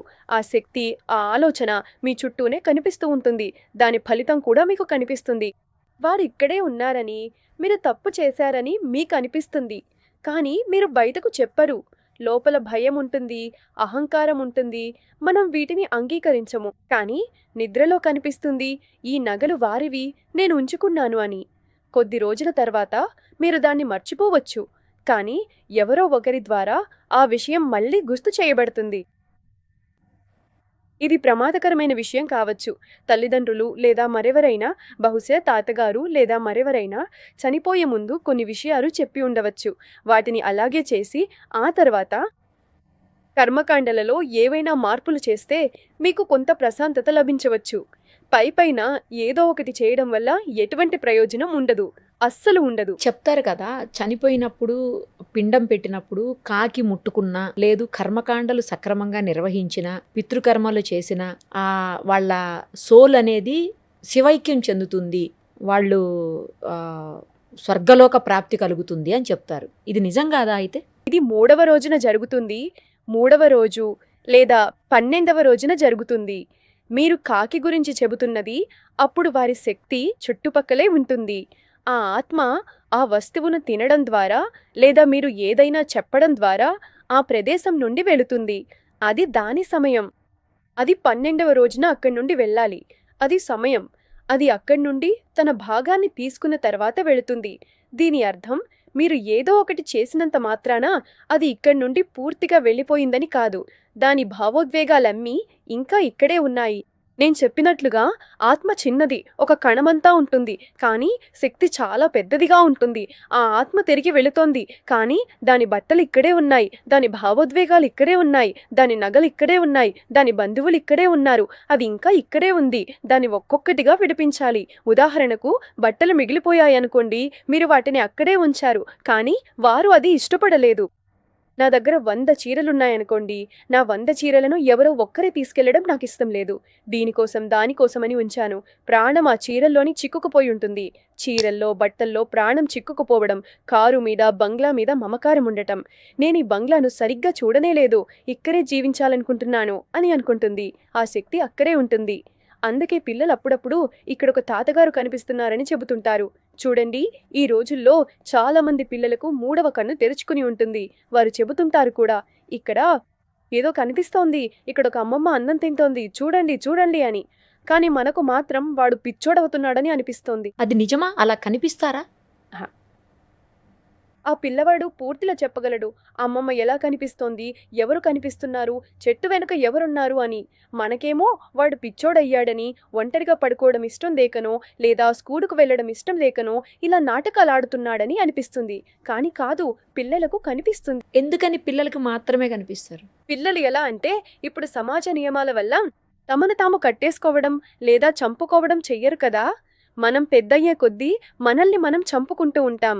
ఆ దైవిక శక్తిని లాక్ చేస్తాం. హృదయ చక్రం మూసుకుపోతుంది. పిల్లలకు ప్రతిదీ తెరిచే ఉంటుంది. వారికి గ్రహణ శక్తి చాలా ఎక్కువగా ఉంటుంది. అందుకే పిల్లల దేవుడి రూపం అని ఎందుకంటారు? ఎందుకంటే వారు తమను తాము చంపుకోలేదు, హృదయాన్ని మూసివేయలేదు. మనం పెద్దయ్యే కొద్దీ దెబ్బలు తింటాం. నియమాలు నేర్పిస్తారు. నువ్వు అమ్మాయివి కాబట్టి ఇలా చెయ్యకూడదు, నువ్వు అబ్బాయివి కాబట్టి అలా చెయ్యకూడదు, ఇది చెయ్యాలి అది చెయ్యాలి అని. ఆ నియమాలను వింటూ వింటూ మనం లోపల చనిపోతూ ఉంటాం. చనిపోవడం అంటే ఏమిటి? ఆ చక్రాలు, ఆ శక్తి బ్లాక్ చేసి ఉంచిపారు. లేదా భయం వస్తుంది, నేను ఎవరికో ఏదో చెప్పాను కదా, ఇక్కడ ఇలా ఇలా ఉందని, అప్పుడు మా నాన్న నన్ను గట్టిగా కొట్టారు అని. అతని తర్వాత చెప్పడు. ఆ భయం లోపలుంటుంది. అది కనిపిస్తున్నా ఏమీ చెప్పడు, కనిపిస్తున్నా మాట్లాడడు. ఒక్కసారి ఇది చిన్నప్పటి నుండే మొదలవుతుంది కానీ అతను చెప్పడు. పెద్దయ్యాక అంటే పెరుగుతున్న కొద్దీ తర్వాత మనం ఇప్పుడు మెడిటేషన్ చేస్తున్నప్పుడు, అవును ఇది నాకు చిన్నప్పుడు జరిగేది, అందరూ చెప్తారు ఇది నాకు చిన్నప్పుడు జరిగేది, నాకు ఆరా కనిపించేది, ఒక నానమ్మ కనిపించేది, మాట్లాడేది, అందరూ కొంతమంది బాబాలు, యోగీజీలు, స్వామీజీలు వీళ్ళందరూ కూడా సోల్స్తో, ఆత్మలతో మాట్లాడతారు అని అంటారు. నిజమైన ఆత్మలతో మాట్లాడడం సాధ్యమేనా? కేవలం యోగులు లేదా ఎవరో సాధువులే మాట్లాడతారని కాదు, చిన్నపిల్లలు కూడా మాట్లాడటం మీరు చూడవచ్చు. నేను చాలా మందిని చూశాను. చాలామంది పిల్లలు కూడా ఆత్మలతో మాట్లాడగలరు. వారికి ఏమీ తెలియదు. ఇప్పుడే పుట్టిన పిల్లలు, వారికి ఫోటో కూడా తెలియదు. నానమ్మ ఎలా ఉండేదో, లేక నాన్న, వాళ్ళ తాతగారి నాన్న ఎలా ఉండేవారో ఆ ఫోటో కూడా చూడలేదు. కానీ ఆమె చెబుతోంది, ఇక్కడ ఇలాంటి ఒక డ్రెస్ వేసుకున్నారు, ఆయన ఈ టోపీ పెట్టుకున్నారు అని అంతా వివరిస్తారు. ఇంకా కొంతమంది బాబాలు, చాలా యోగులు, అంటే ధ్యానం చేసేవాళ్ళు ముఖ్యంగా, వాళ్ళంతా కూడా మనుషులు చూడగానే వీళ్ళు ఇన్ని సంవత్సరాలే బ్రతుకుతారు, వీళ్ళకి ఇన్ని సంవత్సరాలే లైఫ్ ఉంది అని చెప్పగలుగుతారట. కానీ బయటికి చెప్పరు, బట్ వాళ్ళకి తెలిసిపోతుంది. అది నిజమా? చూస్తేనే తెలుస్తుంది వారి సమస్య ఏంటో, శరీరంలో ఏమవుతుందో. అవును. ఏ శాపం ఉందో. మీ ఎడమవైపు శరీరంలో ఎడమ కాలులో నొప్పి ఉండేది. నేను రాగానే ఎందుకు చెప్తున్నాను అంటే, అది శక్తి ఒక స్థాయికి చేరుకున్నప్పుడు అందరికీ అర్థమవుతుంది. నాకే లేదా ఏ యోగికో మాత్రమే కాదు, ఎవరైనా తమ అంతరాత్మలోకి వెళ్ళడానికి సిద్ధంగా ఉంటే అందరికీ కనిపిస్తుంది. మీరు కూడా అలా చెప్పగలరు అని విన్నాను. చెప్పగలను అని కాదు, నాకు చూపించబడుతోంది వీరితో ఇది జరుగుతోంది అని. ఏం జరుగుతుంది అని మీరు చెప్పగలరు, మీకు తెలిసిపోతుంది, మీరు చూడగలరు కదా. ఇది నాకు చూపించబడుతుంది. నేను చాలా సాధారణ మనిషిని. మామూలుగా ఆఫీస్కు వెళ్ళడం, ఉదయం 9 గంటలకు వెళ్ళడం, 5 గంటల వరకు ఆఫీస్లో ఉండటం, ఇంటి పనులు చేసుకోవడం ఇలా. కానీ నేను కూడా అలా సాధారణంగానే ఉండేదాన్ని. 2018లో నాకు అకస్మాత్తుగా కొన్ని కనిపించడం మొదలైంది. అవి కొన్నిసార్లు గత జన్మల పనులు, కొన్ని కర్మలు, కొన్ని పనులు. ఏదైనా మిగిలి ఉండటం, ఏదైనా సాధన చేయడం వల్ల కూడా ఆ ఫలితం ఉండవచ్చు. నేను ఈ జన్మలో అవును జపం చేశాను, చాలా జపం చేశాను, హవనం చేశాను. స్వామి సమర్థ గురించి, శ్రీ స్వామి సమర్థ్ ఉన్నారు, మీకు బహుశా ఆ గురువు గురించి తెలిసి ఉండవచ్చు. వారి నామస్మరణ చేసేదాన్ని, చాముండ జపం చేసేదాన్ని. దానివల్లే అది జరిగిందని నాకు అనిపిస్తుంది. దానివల్లే ఇదంతా జరిగిందని నాకు చూపించబడింది. కానీ అది గత జన్మల నుండే చాలా విషయాలు, మన సాధన ఉంది కదా, దాని ఫలితమే ఇది. నాలో అకస్మాత్తుగా మొదలైంది. అదంతా అకస్మాత్తుగా మొదలైంది. నేను కావాలని ఏమీ చేయలేదు. మీకు ఏ బాబా, ఏ స్వామీజీ ఎక్కువగా మీ సోలుకి కనెక్ట్ అయి ఉంటారు? శ్రీ స్వామి సమర్థ మరియు మహావతార్ బాబాజీ మరియు మాతాజీ. నేను వీరిని గురువులుగా భావిస్తున్నాను. కానీ నా గత జన్మల నుండి, నా జన్మల నుండి నాకు చాలామంది గురువులు ఉన్నారు. నానక్ జీ ఉన్నారు, గురు గోవింద సింగ్ జీ ఉన్నారు. నేను వీరిని కూడా నా గురువులుగా భావిస్తాను.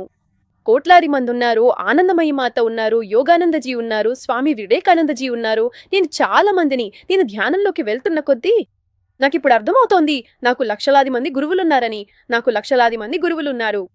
నాకిప్పుడు అర్థమవుతున్నట్లుగా మనం ఇలా అంటాం కదా, నాకు ఒకరే గురువు అని. నేను ఒక దశలో నాకు ఒకరే గురువు అని చెప్పేదాన్ని. మరియు నేను ధ్యానంలో ముందుకు వెళుతున్న కొద్దీ మహావతార్ బాబాజీతో పాటు నాకు ఇంకా చాలా మంది గురువులు ఉన్నారు. ఆయన ఎక్కడుంటారు ఆ బాబాజీ? ఎక్కడుంటారు? మనతోనే ఉంటారు, మన మనసులోనే ఉంటారు. ఆయన ప్రతి చోట ఉన్నారు. సూర్యుడిలాగా అవును, ప్రతి చోట ఉన్నారు. అర్థం కావడానికి నేను సూర్యుడు అని అంటున్నాను, కానీ సూర్యుడి కంటే కూడా చాలా పెద్ద శక్తి బాబాజీ. అంటే చాలా పెద్ద శక్తి ఆయన. మీరు ఎప్పుడైనా కలిసారా బాబాజీని? రోజ్ మీరు స్కానింగ్ చేస్తారు, హీలింగ్ చేస్తారు, నెగిటివ్ ఎనర్జీని తీసేయగలుగుతారు. ఎలా సాధ్యమవుతుంది మీకు? ఎవరికి చేస్తారు? ఇదంతా జ్ఞానం వల్ల సాధ్యమైంది. ధ్యానం చేయడం మొదలైంది. అంతకుముందు జీవితంలో కొన్ని విషయాలుంటాయి కదా, వాటికి మనం సమాధానాలు వెతుకుతూ ఉంటాం. దానివల్ల నేను చాంటింగ్ మొదలుపెట్టాను. ఆ వివరాలన్నీ ఉన్నాయి, నా ప్రయాణం ఎలా మొదలైందో. కానీ నేను ఏదో ఒకటి మొదలుపెట్టాను. చాంటింగ్ మొదలు పెడతాను, హవనం మొదలు పెడతాను అని. మనం ఏదో వెతుకుతున్నాం. నాకు కొంచెం ప్రశాంతత కావాలి, నాకు దేనికైనా సమాధానం కావాలి అని నేను మొదలుపెట్టాను. దానికి సమాధానం ఏమిటంటే ఇది మొదలైంది, థర్డ్ ఐ మొదలైంది. దీని థర్డ్ ఐ అంటారని కూడా నాకు తెలీదు. మొదట్లో నేను చాలా భయపడేదాన్ని. ఇవన్నీ నాకేమి కనిపిస్తున్నాయి, నేను పిచ్చిదాన్ని అవుతున్నానా అని నాకు చాలా రోజుల వరకు అనిపించేది. కానీ మెల్లమెల్లగా ఇతరులకు దానివల్ల ప్రయోజనం కలగడం మొదలయ్యాక అప్పుడు నాకు అనిపించింది ఇందులో నిజంగా ఏదో శక్తి ఉందని. లేకపోతే 5-6 ఏళ్ల వరకు ఇవన్నీ జరుగుతాయని నేను నమ్మేదాన్నే కాదు. కానీ ఇది చాంటింగ్ వల్ల మొదలైంది. నేను మీకు చెప్తున్నాను, చాంటింగ్ మరియు ఈ హవనం ధ్యానం వల్ల మన జీవితమే మారిపోతుంది. జీవితమే మారిపోతుంది. ఇది నాకు మాత్రమే కనిపిస్తుందా, ఇతరులకు కనిపించదా అంటే అందరికీ కనిపించవచ్చు. మీరు కొంచెం సమయం కేటాయించండి, ధ్యానం చేయండి, హవనం చేయండి. మీకు ఏది ముఖ్యమో అది మీ గైడ్స్, మీ గురువులు మీతో కనెక్ట్ అయ్యి మీకు వివరిస్తారు. శరీరాన్ని ఎలా స్కాన్ చేయవచ్చు? అవును, దానికోసం మరికొంత సాధన చేయాల్సి ఉంటుంది, శరీరాన్ని స్కానింగ్ చేయడం. అవన్నీ నేను చెయ్యను. నిజానికి నా దగ్గర ఉన్న శక్తి వల్ల, గురువుల అనుసంధానం వల్ల వారే చూపిస్తారు. నేను కావాలని ఎవరి శరీరంలోకి వెళ్ళి ఏం జరుగుతుందో చూడను. వారు అనుకుంటే వెంటనే చూపిస్తారు, లేదంటే నేను కావాలని చూడను.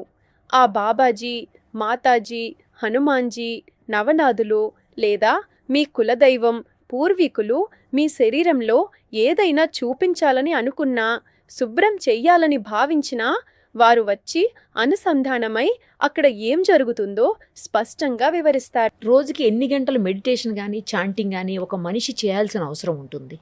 ఎప్పుడు వాళ్ళకి ఇదంతా ఈ తత్వం అంతా బోధపడుతుంది? ఎన్ని గంటలు చేస్తే? చాంటింగ్ మీరు 24 గంటలు చేయొచ్చు. మెడిటేషన్ 24 గంటలు చేయాలి. ఇప్పుడు ఆఫీస్ ఉంది, ఇల్లుంది, ఇంటి పనుంది, అన్నీ ఉన్నాయి. చాంటింగ్ చేయడానికి కూర్చోవాల్సిన అవసరం లేదు. చాంటింగ్ లోపల జరగవచ్చు, లోపల జరగవచ్చు. మెడిటేషన్ ఎలా చెయ్యాలి? మీరు ఏ పని చేస్తున్నా 1 నిమిషం పాటు 30 సెకండ్ల పాటు శ్వాస మీద ధ్యాస పెట్టండి. ఇది కూడా మెడిటేషనే. 30 సెకండ్ల పాటు మీరు శ్వాస మీద ధ్యాస పెట్టినా మీ అవగాహన పెరుగుతుంది. రోడ్డు మీద వెళ్తున్నప్పుడు నేను ఇక్కడ ఆగాలి, అటు నుంచి కారు వేగంగా వస్తుంది అని మీకు అర్థమవుతుంది. చాంటింగ్ మొదలు పెట్టండి, మెడిటేషన్ చేయండి. 30 సెకండ్ల మెడిటేషన్ చేసినా 1 నిమిషం, 2 నిమిషాలు, 5 నిమిషాలు, మొత్తం 2 గంటలు, 4 గంటలు మెడిటేషన్ చేయడం మొదలు పెడితే మీ అవగాహన పెరుగుతుంది. బస్సులో వెళ్తున్నప్పుడు శ్వాస మీద ధ్యాస పెట్టండి, లేదా లోపల శ్వాస మీద ధ్యాస పెట్టి చాంటింగ్ చెయ్యండి. లోపల చెయ్యాలి. దానివల్ల జీవితం చాలా మారిపోయిందని మీకు కనిపిస్తుంది. నెగిటివ్ ఎనర్జీ అని చెప్తారు కదా, నెగిటివ్ ఎనర్జీని తీసివేయటం ఎలా సాధ్యమవుతుంది? అది ఇంటి నుంచి కావచ్చు, లేకపోతే ఆఫీస్ నుంచి కావచ్చు, లేదు అంటే మన చుట్టూ మనం ఎక్కడుంటే ఆ ప్లేస్ నుంచి కావచ్చు. నెగిటివ్ ఎనర్జీ ప్రతి చోట ఉంది. అది శరీరంలోనూ, చక్రాలలోనూ బయట ఉందని మీరు అర్థం చేసుకోవచ్చు. మనం ఒక నదిలో వెళ్తున్నట్టుగా అంత నెగిటివ్ ఎనర్జీ ఉండవచ్చు. నెగిటివ్ ఎనర్జీ అంటే ఏమిటి? ఆలోచనలు, నొప్పి. ఆలోచనల వల్ల ఎవరిలోనైతే నొప్పి కలుగుతుందో ఆ ఆలోచన ఇటు అటు వ్యాపించి ఉంటుంది. నేను చెప్పినట్టు ఆత్మ ఇంతే ఉన్నా శక్తి చాలా పెద్దదిగా ఉండవచ్చు. అది ఆలోచన కూడా అలాగే ఉండవచ్చు. శక్తి, ఆత్మ అనేవి కొంచెమే గాని శక్తి చాలా పెద్దదిగా ఉంటుంది. ఆ శక్తి ఏమిటి? అది మంచిది కావచ్చు, లేదా నెగిటివ్ కావచ్చు. అవి ఆలోచనలు. దాన్ని ఎలా తీసేయగలుగుతారు నెగిటివ్ ఎనర్జీని? నాకు ఇక్కడ బాలేదు, వాసన వస్తోంది, లేదా ఒళ్ళు నొప్పులుగా ఉంది. అక్కడ నెగిటివ్ ఎనర్జీ ఉందని మీరు అర్థం చేసుకోవచ్చు.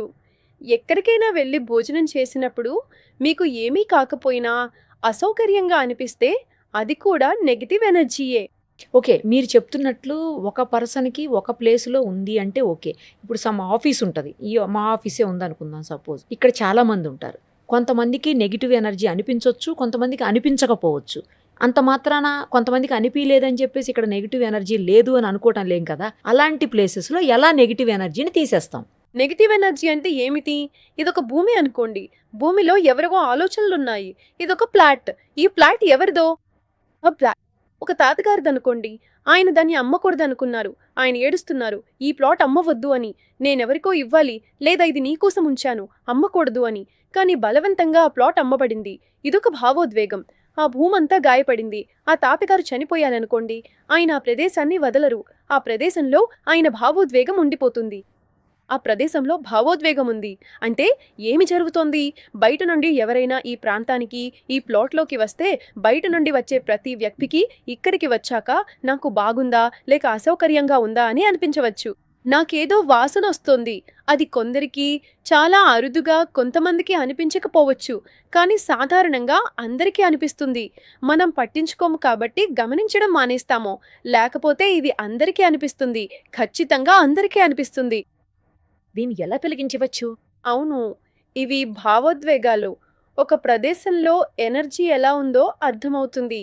ఎవరినైనా చూసినప్పుడు మీకు మొదటగా పాజిటివ్గా ఉందా లేక నెగిటివ్గా ఉందా అనేది ఎలా తెలుస్తుంది? మీకు నీరసంగా ఉంటుంది. ఎక్కడికి వెళ్ళినా, ఎవరితో మాట్లాడినా నీరసం వచ్చేస్తుంది. ఒళ్ళు నొప్పులు మొదలై ఏమీ చెయ్యాలనిపించదు. కేవలం పడుకోవాలనిపిస్తుంది. అసలు శక్తి ఉండదు. కానీ అతనికి ఏ జబ్బు లేదు. అక్కడికి వెళ్ళకముందు అతను ఆరోగ్యంగానే ఉన్నాడు. కానీ ఇప్పుడు ఇంటికి వెళుతున్నాడు. లేదా వెళ్తూనే అతనికి నేను చాలా అలసిపోయాను అనిపిస్తుంది. ఇదేమిటి? ఎనర్జీ. లేదా ఎవరితోనైనా మాట్లాడి బాగుంది అనిపించింది. ఇది ఎనర్జీ. ఎవరితోనైనా మాట్లాడితే బాగుంటుంది. కొన్ని ప్రదేశాలకు వెళ్ళిన తర్వాత కూడా బాగుంటుంది. ఏదైనా ప్రదేశానికి వెళ్ళి వస్తే బాగుంటుంది. గుడికి వెళితే చాలా బాగుంటుంది. ఇదేమిటి? ఎనర్జీ. ఇప్పుడు దీన్ని ఎలా సరి చేయవచ్చు? మీకు ముందుగా అర్థం చేసుకోవడం ముఖ్యం. మీకు వంటగదిలోకి వెళ్ళడం నచ్చదనుకోండి, లేదా మీ బెడ్రూమ్లో నిద్ర రాదు, త్వరగా నిద్ర రాదు. ఇవి కూడా ఎనర్జీయే. ఇది కూడా ఎనర్జీ వల్లే జరుగుతుంది. మీరు దీన్ని అర్థం చేసుకోవాలి. ఫలితం, దీని ప్రధాన విషయం ఏమిటి? నేను వెళ్ళిన తర్వాత నాకు ఎలా అనిపిస్తుందో మీరు గ్రహించాలి. మీరు ఆఫీస్ నుండి వెళ్ళాక వంట చేస్తారనుకోండి. వంట బాగుందో లేదో చూడాలి. అనిపించడం లేదంటే అక్కడ కొన్ని ఎనర్జీలు ఉన్నాయి, కొంత శుభ్రం చెయ్యాలని అర్థం. అది ఎనర్జీ. ముందుగా ఎనర్జీని అర్థం చేసుకోవాలి. అక్కడ ఏదో అనిపిస్తోంది అని అర్థం చేసుకుంటే ఆ ప్రదేశాన్ని ఎలా శుభ్రం చేయాలి? 1, అక్కడ దీపం వెలిగించవచ్చు. ఉప్పు నీటితో ఇల్లంతా శుభ్రం చేయవచ్చు. ఇంట్లో బూజు ఉంటే దాన్ని శుభ్రం చేయాలి.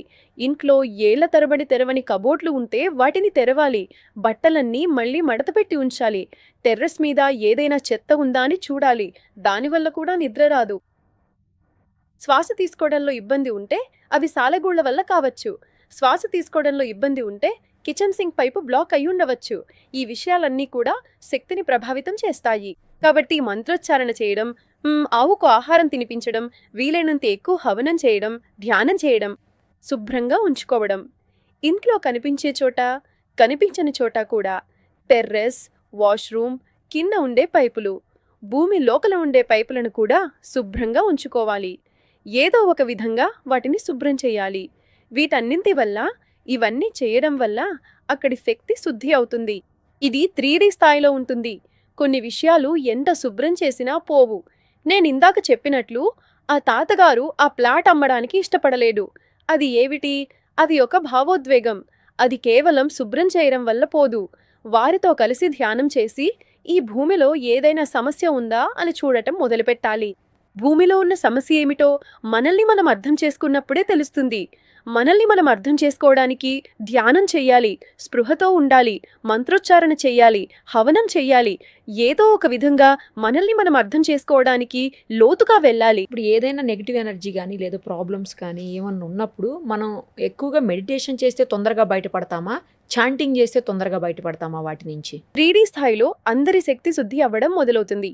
మీకు కొంచెం బాగుంటుంది, కానీ నేను చెప్పినట్లు మీరు అన్ని శక్తులను శుద్ధి చేయలేరు.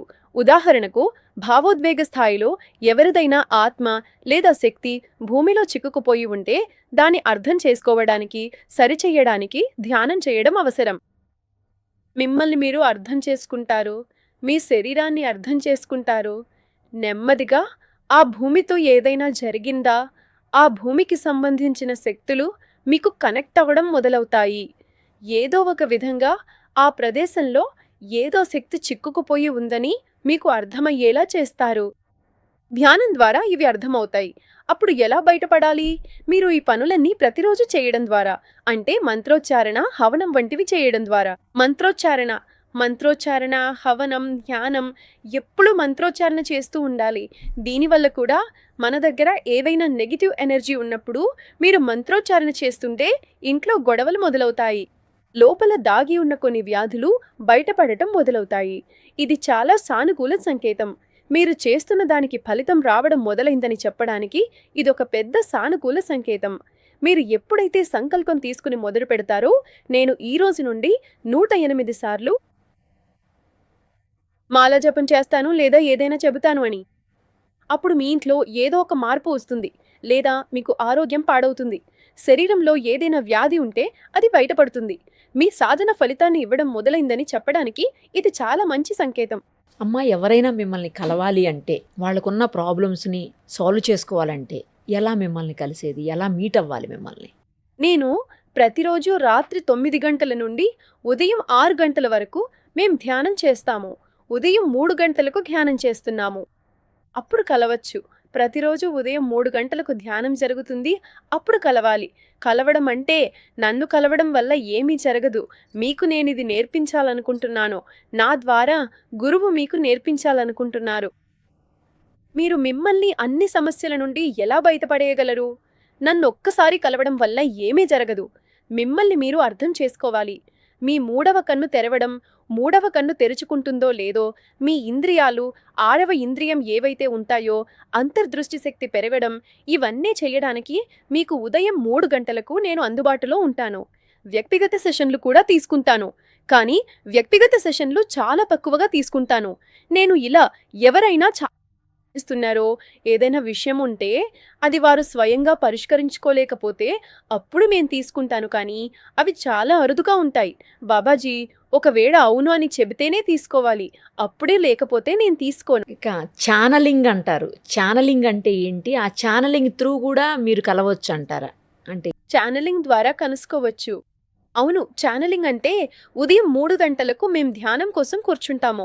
ఇది నాకు సందేశం వచ్చింది బాబాజీ వైపు నుండి, ఉదయం 3 గంటలకు మీరు ధ్యానం కోసం కూర్చోండి అని. నేను ఒకరిద్దరు వ్యక్తులతోనే ప్రారంభించాను. చాలా మంది వ్యక్తులు ఇది ఛానలింగ్ అని కూడా నాకు తెలియదు ఏంటో అని. ఇలా ప్రజలు నాకు చెప్పారు ఇది ఛానలింగ్ జరుగుతోందని.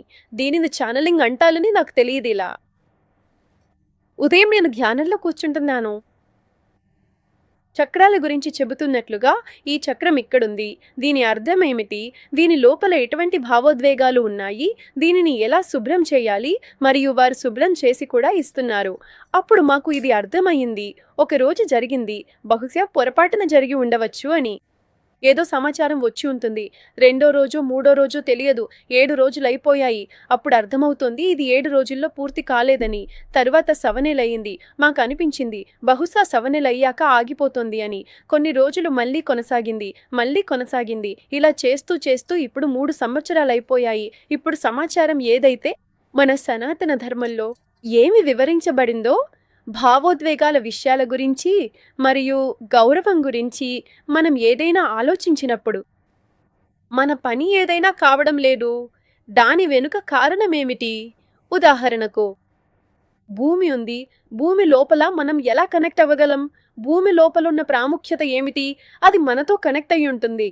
భూమితో ఎలా ఉండాలి, ప్రకృతితో ఎలా ఉండాలి, ఏ చెట్టు ఏ వ్యాధికి ముఖ్యమైనది, ఆయుర్వేద చిట్కాలు కూడా చాలా ఉన్నాయి. ఎక్కడికి వెళ్ళి ధ్యానం చేస్తే ఏమవుతుంది, తర్పణం అంటే ఏమిటి, ఇవన్నీ విషయాలు ఏవైతే చెప్పబడింది. ఒక గురువు ద్వారా అదంతా మళ్ళీ వస్తోంది. ముందు ఎలా అంటే శరీరంలో 7 చక్రాలున్నాయని అనేవారు. కానీ శరీరంలో ఇంకా చాలా చక్రాలున్నాయి. మనం ఇప్పుడు ముందుకు వెళ్తున్న కొద్దీ ప్రతిరోజు ఎన్ని చక్రాలున్నాయో తెలుస్తోంది. చేతుల్లో కూడా చక్రాలున్నాయి, వేలి చివరల్లో కూడా చక్రాలున్నాయి, గోళ్లలో కూడా చక్రాలున్నాయి, తల లోపల కూడా ఉన్నాయి, పైన కూడా ఉన్నాయి. ప్రతి చోట ఇక్కడ చక్రాలున్నాయి. ఈ సమాచారం అంతా ఎలా వస్తోంది? వారి ఛానలింగ్ ద్వారా వివరిస్తున్నారు. నేనేదో పెద్ద ఆధ్యాత్మిక కుటుంబం నుండి రాలేదు. చాలా సాధారణం. పూజ చేసి నీటితో దాన్ని లోపల పెట్టడం తప్ప అంతకు మించి మాకు ఆధ్యాత్మికత ఇలా కూడా ఉంటుందని నాకు అస్సలు తెలియదు. అలా ఒక జీవన చక్రం ఉంటుంది కదా. అవును. ఏదో ఒక సత్యాన్ని, ఏదో ఒక సమాధానాన్ని వెతుకుతూ నేను ఇక్కడి వరకు చేరుకున్నాను. మీకు పూణేలో ఆశ్రమం లాంటిది ఏమన్నా ఉందా? డైరెక్ట్గా వస్తే మిమ్మల్ని ఏమన్నా కలిసేదానికి ఛాన్స్ ఉంటుందా? లేదు, ప్రస్తుతం మాకు ఆశ్రమం లాంటిది ఏమీ లేదు, లేదా ఏ సెంటర్ కూడా లేదు. మేము జూమ్లోనే కలుస్తున్నాము. కానీ మేము ఏదైనా ఒక చోట కలవడానికి లేదా ప్రజలకు కొంచెం సులభంగా ఉండటానికి స్థలం కోసం వెతుకుతున్నాము. ఏదైనా సెంటర్ తెరవవచ్చని. ప్రస్తుతానికి అలాంటి స్థలం ఏదీ దొరకలేదు. కానీ ఇప్పుడు చాలా మంది నుండి కలవాలి అనే అభ్యర్థనలు వస్తున్నాయి. ఎక్కడ కలవాలి కదా? కలవడానికి ఏదో ఒక స్థలాన్ని ఖరారు చేయాలి. అందుకే మేమిప్పుడు వెతుకుతున్నాము. బహుశా మీ ద్వారా ఏదైనా హైదరాబాద్లో ప్లాన్ చేయకపోతే అవును, హైదరాబాద్లో కూడా అన్ని చోట్ల చెయ్యాలి. ఇప్పుడు అదే పనిలో ఉన్నాము. అవును, ఏదైనా సెంటర్ తెరవాలని చాలా మంది అడుగుతున్నారు. ఇప్పుడు నేను హైదరాబాద్లో ఒక ప్రోగ్రాంలో ఉన్నప్పుడు చాలా మంది ఎక్కడెక్కడి నుండో రావాలనుకున్నారు. కానీ అదొక చిన్న ఆశ్రమం, స్కూల్ లాంటిది. అక్కడ ఉండటానికి వీలు లేదు. మరియు అది సిటీకి దూరంగా ఉంది కాబట్టి అందరికీ వద్దని చెప్పాము. అంత దూరం రావద్దు, ఇక్కడ ఉండటానికి సరైన వసతి లేదని. అలా జరుగుతోంది. ప్రజలకు రావటానికి చాలా ఇబ్బంది అవుతోంది. స్థలం లేదు. కానీ మేము వెతుకుతున్నాము. ఏదైనా స్థలం దొరికితే అప్పుడేదైనా ఏర్పాటు చేస్తాము. చాలా మంచి విషయాలు మాతోటి మీరు ఇప్పుడు షేర్ చేశారు. ఈ అద్భుతమైనటువంటి విషయాలు అన్నీ కూడాను అందరికీ పనికొచ్చే విషయాలు. అందరూ వాళ్ళకు ఉన్నటువంటి సమస్యల నుంచి బయటపడేదానికి అవసరమైనటువంటి అన్ని మార్గాలను మీరు సూచించారు. ఫర్దర్గా కూడా ఎప్పుడన్నా ఎవరికన్నా అవసరం పడితే కంపల్సరీ మీరు గైడ్ చేయాలని, చేస్తారని ఆశిస్తున్నాను. Thank you so much. అందరికీ మార్గనిర్దేశం చేయడం. అవును, నేను ఇక్కడే ఉన్నాను. బహుశా ఇందుకోసమే జన్మించాను. అది జరుగుతోంది. బాబాజీ, మాతాజీ ఇలా చాలామంది గురువులున్నారు. వారు నా ద్వారా ఈ పని చేయిస్తున్నారు. నేను ప్రతిరోజు అందరి సమస్యలను పరిష్కరించడానికి ప్రతిరోజు ఉదయం 3 గంటల నుండి చేస్తూనే ఉన్నాము. మీరు కేవలం జాయిన్ అవ్వాలి. మరియు అప్పుడప్పుడు మేము ప్రశ్నలు అడగడానికి ఆన్లైన్ సెషన్లు కూడా నిర్వహిస్తాము. అప్పుడు కూడా మీరు ప్రశ్నలు అడగవచ్చు. లేదా యూట్యూబ్ నుండి కూడా కొన్ని ప్రశ్నలు తీసుకుంటాము. మరియు కొన్నిసార్లు నేను ఆఫ్లైన్ సెషన్ల కోసం కూడా వెళుతుంటాను. కానీ అది చాలా అరుదు. ఎందుకంటే సమయం కొంచెం తక్కువగా ఉంటుంది కదా. కానీ దాదాపు 2 సంవత్సరాల నుండి నేను భారతదేశం అంతటా తిరుగుతూనే ఉన్నాను. భారతదేశం వెలుపల కూడా అది నిరంతరం కొనసాగుతూనే ఉంది.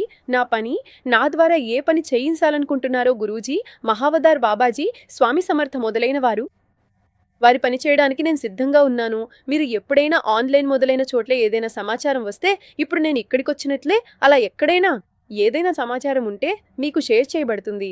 మీరు కలవడానికి రావచ్చు. మీరు పర్మిషన్ ఇస్తే మీ నెంబర్ కూడా నేను ఈ ఇంటర్వ్యూలో డిస్ప్లే చేస్తాను. నా నంబర్ వెల్లడించవచ్చు, అందరికీ ఇవ్వవచ్చు. కానీ నేను అందరికీ చెప్పాలనుకుంటున్నది ఏమిటంటే, మీరు ఉదయం 3 గంటలకు ధ్యానం చెయ్యండి. ఇది అన్నిటికంటే ఉత్తమమైనది. నేను అందరినీ అక్కడే కలవగలను. ఇది చాలా సులభం. నన్ను కలవడం, నాతో మాట్లాడటం మాత్రమే ముఖ్యం కాదు. మీతో మీరు మాట్లాడుకోవడం, మీ గురువులతో మాట్లాడుకోవడం, హయ్యర్ సెల్ఫ్తో మాట్లాడటం చాలా ముఖ్యం. దీనికోసం నేను అందుబాటులో ఉన్నాను. ఉదయం 3 గంటల నుండి మేము ప్రతిరోజు 3 సంవత్సరాల నుండి ఉన్నాము. మేము ఆన్లైన్లో ఉంటాం కాబట్టి మీరు ప్రతి చోటికి రావక్కర్లేదు. ఇంట్లోనే ఉండి జూమ్ లేదా యూట్యూబ్లో సులభంగా జాయిన్ అవ్వచ్చు. మీ అనుభవాలను షేర్ చేయవచ్చు. వాట్సాప్ గ్రూపులు కూడా ఉన్నాయి. ఏదైనా అనుభవం ఉంటే, దానితో పాటు కొన్ని ప్రశ్నలుంటే, ఏ ప్రశ్న అయినా మీరు అడగవచ్చు. వాట్సాప్ గ్రూప్‌లో నేను వాటికి సమాధానాలు కూడా ఇస్తాను. దాని ద్వారా కూడా మనం ఇలా మాట్లాడుకోవచ్చు. ప్రశ్నలకు సమాధానాలు ఏవైనా సరే. ఓకే. మీరు మళ్ళీ అదే చెప్తున్నారు. 3:00కి రావాలి. 3:00 ఎందుకని 3:00కి? అది మన బ్రహ్మ ముహూర్తమా? లేకపోతే ఇంకేదన్నా రీజన్ ఉందా దానికి? ఈ సమయాన్ని మహావతార్ బాబాజీ ఇచ్చారు. 3 గంటలకు నిద్ర లేచి కూర్చోవాలి. ధ్యానం కోసం కూర్చోవాలి. వారు కొన్ని శ్వాస ప్రక్రియలు నేర్పిస్తారు. కొన్నిసార్లు చక్రాల శుద్ధి చేయడం, కొన్నిసార్లు సమాచారం, ఆయుర్వేద సమాచారం, శరీరం గురించి సమాచారం, మానసికంగా మనం దేనికైనా ఎలా కనెక్ట్ అవుతాము అనేది నేర్పించడం, ప్రతి విధంగా పిల్లలతో ఎలా ప్రవర్తించాలి, ప్రతి విధంగా వారు మనకు ఎలా జీవించాలో వివరిస్తున్నారు. అందుకే ఉదయం 3 గంటలకు. ఎలా ఉంటుందంటే ఆఫీసుల వల్ల అందరికీ సమయం దొరకదు. కాబట్టి ఉదయం 3 గంటలకు మనం మన కోసం ఆ సమయాన్ని కేటాయించుకోవచ్చు. ఉదయం 5:30 లేదా 6 గంటలకు ఆ సెషన్ ముగిసిపోతుంది. మీరు తప్పకుండా ఎవరికైనా అవసరం ఉంది అంటే వాళ్ళకి హెల్ప్ చేయండి. మీ నంబర్ ఇస్తాను. అలాగే మీరు ఇలాంటి ఇంటర్వ్యూలు నాకు మళ్ళీ ఇంకా కావాలని చెప్పేసి మిమ్మల్ని రిక్వెస్ట్ చేస్తూ థ్యాంక్ యూ సో మచ్. ఎక్కడ ఎవరికి అవసరం ఉంటుందో నేను అక్కడికి చేరుకుంటాను. ఖచ్చితంగా చేరుకుంటాను. నేను చూశాను, చేరుకుంటాను. దానికి నిజంగా అవసరం ఉందా లేదా అనేది బాబాజీ నిర్ణయిస్తారు.